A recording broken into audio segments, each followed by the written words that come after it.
BBC should include climate change latest in every weather forecast.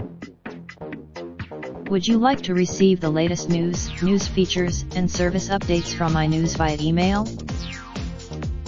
Would you like to receive more information from JPI Media Limited, the publishers of iNews, via occasional emails, to keep you informed about new features, special offers, promotions, events, and services that might be of interest to you? By clicking on Register, you will be creating an account with iNews and agreeing to JPI Media Ltd's standard. Already registered? Don't have an account with us? Would you like to receive the latest news features, and service updates from iNews via email? Would you like to receive more information from JPI Media Limited, the publishers of iNews, via occasional emails, to keep you informed about new features, special offers, promotions, events, and services that might be of interest to you? Would you like to receive the latest news features, and service updates from iNews via email? Would you like to receive more information from JPI Media Limited, the publishers of iNews, via occasional emails, to keep you informed about new features, special offers, promotions, events, and services that might be of interest to you? The veteran weather forecaster Bill Giles has called for the BBC and other broadcasters to include climate change information in every.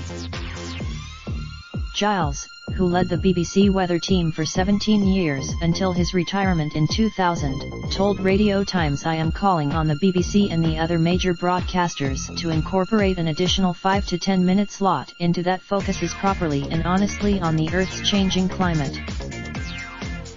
Giles, 79, said this slot should air at least once a week and would use our technical ability to show weather everywhere in the world to explain in clear, non-jargony, or technical terms the reasons why our climate is changing, largely due to human influences, and the effects of this on us and all other animals.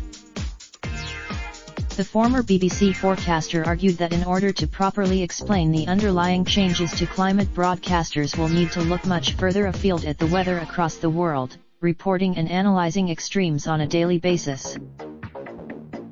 However, changes to the BBC One post 10 p.m. schedule introduced this month have reduced the airtime devoted to the nightly weather forecast between Monday and Thursday.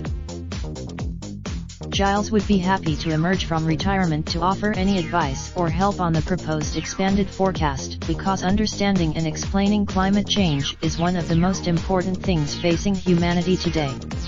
And the BBC and Giles said the Met Office was already discussing climate change when he first joined in the 1950s. "There is still debate on the subject," he said. "But we're the skeptic. Of course, you can have a very cold spell in the winter in the United Kingdom, as we did last year, by being visited by the so-called beast of the East. But that's weather, not climate. Climate is we know that sometimes it's easier for us to come to you with the news. That's why our new Oliver Duff, editor. Subscribe to the iNewsletter." Raindrop, drop top, smoking, no cooking the hot pot. Fucking on your bitch, yeah, that. Looking up, open the park pot.